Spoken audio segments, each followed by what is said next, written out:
കഫേയിലോ അക്ഷയയിലോ പോകാതെ വീട്ടിലിരുന്നു കൊണ്ട് നമ്മുടെ മൊബൈൽ ഫോണിൽ തന്നെ ഇഗ്നോയുടെ എക്സാമിന് വേണ്ടി നമുക്ക് അപ്ലൈ ചെയ്യാം. അതെങ്ങനെയാണെന്ന് നോക്കാം.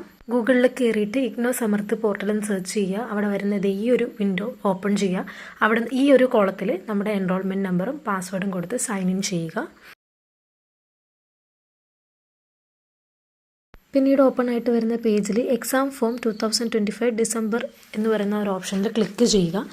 അത് ക്ലിക്ക് ചെയ്ത് കഴിഞ്ഞ് കഴിഞ്ഞാൽ നമ്മുടെ ആ ഒരു കോഴ്സിൻ്റെ ഡീറ്റെയിൽസ്, നമ്മൾ ഏതൊക്കെ എക്സാമിനാണ് എലിജിബിൾ ആയിട്ടുള്ളത്, അങ്ങനത്തെ കാര്യങ്ങളൊക്കെ നമുക്ക് കാണാൻ പറ്റും. ഇവിടെ നമുക്ക് ആദ്യത്തെ ഓപ്ഷനിൽ എക്സാമിനേഷൻ ഫോം, രണ്ടാമത്തെ ഓപ്ഷനിൽ നമ്മുടെ ആ ഒരു എക്സാമിനേഷൻ്റെ എലിജിബിലിറ്റി, പിന്നെ നമ്മുടെ സ്റ്റഡി സെൻറ്ററിലെ ആ ഒരു എക്സാം സെൻറ്ററിൻ്റെ അവൈലബിലിറ്റി, ഇതൊക്കെ നമുക്ക് കാണാൻ വേണ്ടി പറ്റും.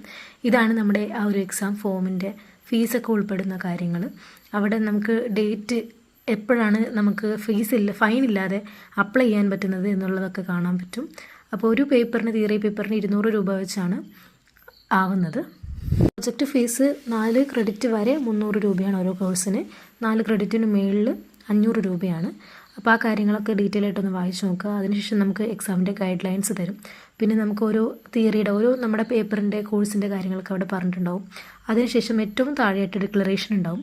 ഡിക്ലറേഷൻ കൊടുത്തു കഴിഞ്ഞാൽ നമ്മൾ ഏതൊക്കെ എക്സാമിനാണ് എലിജിബിൾ ആയിട്ടുള്ളത് എന്നുള്ളതിൻ്റെ ഒരു ഡീറ്റെയിൽസ് വരും. അപ്പോൾ അതിലൊക്കെ ഒന്ന് കയറി ചെക്ക് ചെയ്യുക. നമുക്ക് ഏതൊക്കെ എക്സാംസ് വേണം എന്നുള്ളത് നോക്കുക. അതൊക്കെ കഴിഞ്ഞ് കഴിഞ്ഞ് ടിക്ക് ചെയ്ത് കഴിഞ്ഞ് കഴിഞ്ഞാൽ നമ്മുടെ പേയ്മെൻറ്റ് വിൻഡോയിലേക്ക് പോകും. അവിടെ നമുക്ക് കാർഡിൻ്റെ ആ ഒരു നമ്പർ വഴിയും അതുപോലെ തന്നെ നമ്മുടെ UPI ID, അതായത് നമ്മുടെ ഗൂഗിൾ പേ വഴിയുമൊക്കെ ഫീസ് പേ ചെയ്യാവുന്നതാണ്. നമുക്ക് എക്സ്ട്രാ ഈ ഒരു സേവനത്തിന് വേണ്ടിയിട്ടൊരു കോസ്റ്റൊന്നും നമ്മൾ കഫേയിൽ പോയി കൊടുക്കുന്നത് പോലെ കൊടുക്കേണ്ടി വരില്ല. അതുപോലെ തന്നെ നമ്മുടെ ഏതൊക്കെ എക്സാം സെൻറ്റേഴ്സിലാണ് നമുക്ക് സീറ്റ് അവൈലബിൾ ആയിട്ടുള്ളത് എന്നുള്ളതൊക്കെ കാണാൻ പറ്റും. ഇതുപോലെ തന്നെ വളരെ ശ്രദ്ധയോടെ മാത്രം എക്സാമിന് കൊടുക്കേണ്ട കാര്യങ്ങളൊക്കെ ചെക്ക് ചെയ്ത് രണ്ടാമതൊന്ന് വെരിഫൈ ചെയ്തിട്ട് മാത്രമേ സബ്മിറ്റ് ചെയ്യാൻ പാടുള്ളൂ. കാരണം 1 ടൈം രജിസ്ട്രേഷനാണ് കഴിഞ്ഞ തവണ മുതൽ ഇഗ്നോ ഏർപ്പാടാക്കിയിട്ടുള്ളത്.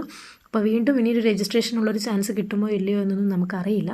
അപ്പോൾ ചെയ്യുമ്പോൾ വളരെ കെയർഫുള്ളായിട്ട് മാത്രം നമ്മുടെ കാര്യങ്ങൾ ചെയ്യുക.